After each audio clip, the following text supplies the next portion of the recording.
In the cold darkness, a haunting question arises from the minds of the curious and the twisted. What truly happens inside a coffin when the lid shuts and the black earth swallows it whole?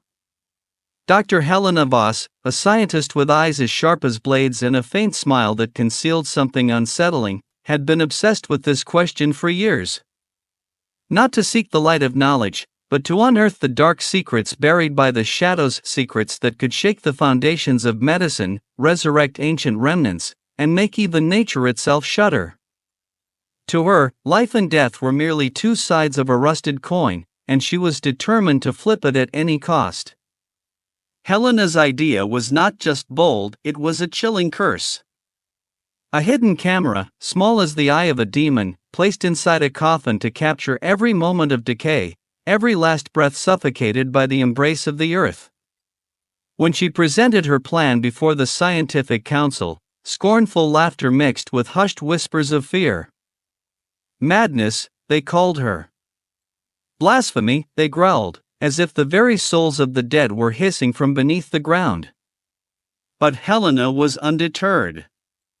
She stood there, her tall, gaunt figure casting a shadow against the white walls, hands clasped tightly as if restraining a deep, simmering fury. After months of debate, when the lights in the meeting room had dimmed from cigarette smoke and exhaustion, the council finally relented, not because they believed, but because they feared that if they refused, she would dig into the darkness on her own. The one who agreed to partake in the experiment was no ordinary man. Edgar Hawthorne, an aging botanist with hair as white as morning mist, had spent his life studying the vibrancy of nature's wilderness. Now, at 78, he faced death with hollowed eyes and a twisted smile. Cancer had gnawed away at his body, leaving his skin as wrinkled as the bark of a dying tree. "If my death can crack open the door to the darkness, then let it come," he whispered, his voice rough as the wind through brittle branches. His words were not a peaceful acceptance but a cold challenge hurled at fate. Helena met his gaze, and in her eyes, there was no gratitude, only the satisfaction of a predator who had found the perfect prey. The day of the burial arrived beneath a sky weighed down by thick, gray clouds, pressing upon the souls of the living. Edgar's family gathered around the grave, their choked sobs merging with the hollow sound of dirt striking the polished oak coffin. The biting wind carried the scent of damp earth and an invisible fear. Helena and her team stood at a distance, their figures lurking beneath the shadow of ancient cypress trees, observing in silence like specters. The coffin was lowered inch by inch, the ropes creaking like the groaning whispers of the earth itself. Inside, the camera had been activated, a soulless, unblinking eye, ready to witness the eternal night. Back at the laboratory, the sickly glow of the monitors cast ghostly reflections on the faces of the scientists, transforming them into silhouettes of the damned. The first images appeared, the coffin's satin-lined interior, cradling Edgar's lifeless body like a shroud of death. The team's breathing filled the cramped space, blending with the static hum of the machines, a symphony of life watching the silence of death. Hours passed.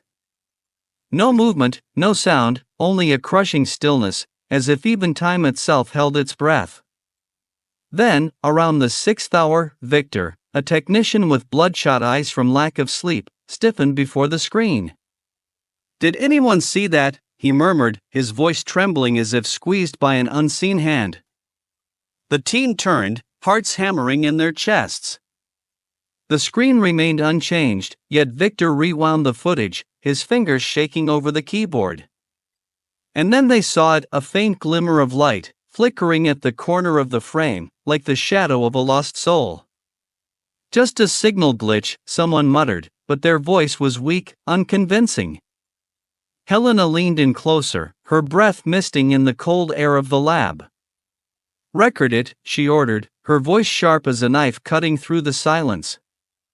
Her gaze locked onto the screen, not with the curiosity of a scientist, but with the obsession of someone awaiting something far worse than death. The air in the room thickened, the machines whirring like the quiet laughter of a lunatic. They knew they had stepped onto a path no one had walked before. And deep within, they felt it, the darkness was not just looking back. It was whispering. When the clock in the laboratory struck the 12th hour, the air had thickened like fog clinging to an abandoned graveyard. The eerie blue light from the monitors cast sharp shadows on the team's tense faces, their bloodshot eyes reflecting the abyss they had unknowingly opened. The camera's feed remained unchanged, the coffin's interior, silent and cold, its white satin shroud embracing Edgar Hawthorne's body like a spider's web awaiting its prey. But the silence was no longer peaceful. It was heavy, suffocating, like the breath of something lurking in the darkness. Then it came, a sound, small but razor-sharp, slicing through the stillness. A faint tapping, dry and brittle, echoed from the speakers, as if fingernails were scratching against wood in quiet desperation. The team froze, breath catching in their throats, eyes locked onto the screen. The tapping repeated, clearer this time, rhythmic thud, thud, thud, not the settling of soil, not the natural creaking of wood. It was deliberate. A message. A call from a place no one dared to look. Victor, the technician with trembling hands, whispered, "What is that?" His voice cracked in the air, but no one answered. They only exchanged glances, fear and doubt flashing between them. Helena Voss stepped forward, her tall, gaunt figure moving like a specter across the room. "Amplify the sound," she ordered, her voice cold, but her hands clenched so tightly that her knuckles turned white. The tapping grew louder, reverberating like desperate knocks on the door of a house long condemned. Then, it stopped. Suddenly. Leaving behind a silence that squeezed the air from their lungs. But the silence did not last. A slight tremor rippled across the screen, the shroud twitched, as if touched by an invisible hand. There was no breeze, no air in that deep, buried hollow. And yet the fabric shifted, rising and falling, like the breath of something no longer alive. Victor stumbled back, his chair scraping the floor with a piercing screech. "No, that's impossible," he muttered, voice breaking like a child on the verge of tears. Helena said nothing, only motioned to rewind the footage. Frame by frame, they watched. And there it was, the shroud had not just moved, it had trembled, as if something beneath it was stirring, struggling to break free. "Record everything," she commanded, but her voice had lost its edge. A hint of uncertainty, perhaps even fear, had crept into her words. By the 24th hour, the darkness in the lab felt like it had seeped into their very bones. The monitor flickered, its blue glow pulsing like the slow blink of an awakening beast. When the image stabilized, the shroud was no longer pristine, it had been pulled, bunched at the edges, as if gripped by unseen hands. A new sound emerged. Not tapping. A low, deep, rhythmic thumping. Like the heartbeat of something long dead. Thump, thump, thump. It slithered through the speakers, curling into their ears, sending icy fingers down their spines. "Run diagnostics." Helena barked, but her voice cracked under the weight of rising panic. The technicians scrambled to check the equipment, but everything was normal, no errors, no interference, nothing that could explain what they were hearing. The sound ceased, and for a fleeting moment, they thought they were free. Then, a whisper slid through the static. Faint. Weak. Like wind slipping through ancient tombstones. They amplified it. No words could be made out, but the tone was unmistakable, cold, distant, and wrong, like a voice struggling to breach the barrier between life and death. At the 36th hour, the air in the lab had become thick enough to choke on.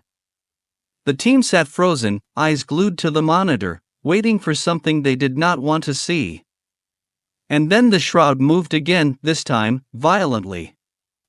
It was yanked upward at its center before dropping back down, as if something beneath it had thrashed in frustration. A new sound followed, a scratching, raw and desperate. "SCRRRK, Scrrrk, scrrrk. Like nails clawing into wood. The scratching grew frenzied, more urgent, sending a shudder through the room. Victor collapsed backward, whispering, "Not real, this isn't real," but Helena never looked away from the screen.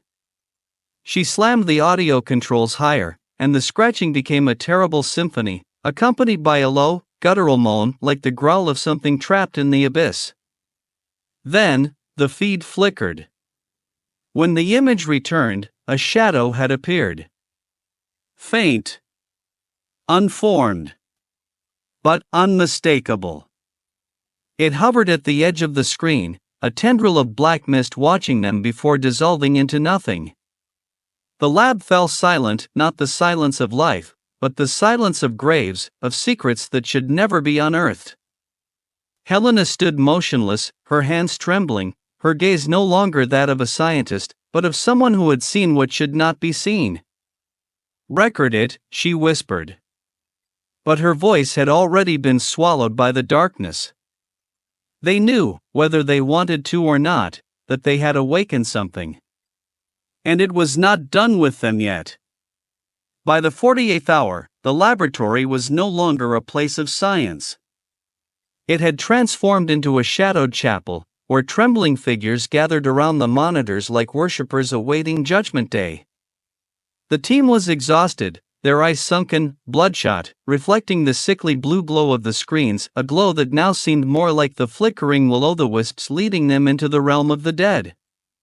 The scratching, the shadowy form, and the inexplicable sounds from Edgar Hawthorne's Coffin had seared themselves into their minds, like wounds that would never heal. The silence was no longer a reprieve, it was a warning, a dense fog concealing the lurking beast. Then, without warning, the speakers erupted with a harsh, grating static like the screams of 100 trapped souls. The team jolted, hands trembling, eyes locked onto the screen. The static faded, and a voice emerged, not the faint whispers from before, but clear, sharp, slicing through the darkness like a blade. "Why am I here?" The voice was deep, choked, as if dragged up from the depths of a well where light had never touched. Victor toppled from his chair, stammering, "No, no, this isn't." But the others remained frozen, as if the voice had bound them in place. Helena Voss stepped forward, her hands unsteady, but her eyes ablaze with an unhinged intensity she could no longer suppress. "Amplify it," she commanded, her voice striking like metal against stone. The voice came again, louder, sharper. "Why am I here?" Each word was a hammer blow to their chests, sending their hearts into a panicked frenzy. The monitor shuddered, and the shroud inside the coffin moved, not a mere twitch, but a violent jerk, as if something beneath was trying to tear its way out. The fabric was yanked to the side, revealing the rough wooden surface of the coffin lid. And then, in that deathly silence, something worse happened. On the wood, faint markings began to appear, not carved, not drawn, but forming like condensation on glass. Slowly, they connected, forming a single, trembling word. "Free." The letters wavered, distorted, as if written by an invisible hand shaking with agony or rage. The air in the room thickened, freezing, as if death itself had poured in, squeezing the breath from their lungs. Victor shot to his feet, knocking over his chair as he screamed, "This is impossible. We have to stop this." But Helena did not respond. She stood there, pale as a corpse, eyes wide, staring into the abyss. And the abyss was staring back. The voice came one last time, soft yet commanding, like a final whisper before darkness claimed everything. "Thank you." Then, the screen went black, no static, no interference, just an endless void. The team scrambled to check the equipment, fingers shaking as they pounded on the keyboards, but there was nothing wrong. The cameras still functioned, but the signal was gone, as if the coffin itself had severed its link to the world of the living. Helena slowly sank into a chair, her hands trembling as they covered her face, her breath escaping in ragged gasps. We recorded everything, she whispered, voice hollow, swallowed by the encroaching dark. But what did we just witness? The laboratory fell silent, not the silence of an ending, but of questions left unanswered, of fears left unnamed. They had set out to uncover the secrets of death. Now, they realized they had opened a door that could never be closed. Edgar's voice, or whatever had worn his shape, had escaped. And it had left behind a warning too terrifying to speak aloud. The darkness does not just exist. It knows who they are. No one left the lab that night. They sat there, staring at the blackened screen, waiting not for answers, but out of fear that if they left, whatever had awakened beneath the earth would come for them. And deep inside, Helena knew. This was not the end. It was only the beginning of a nightmare they could never escape.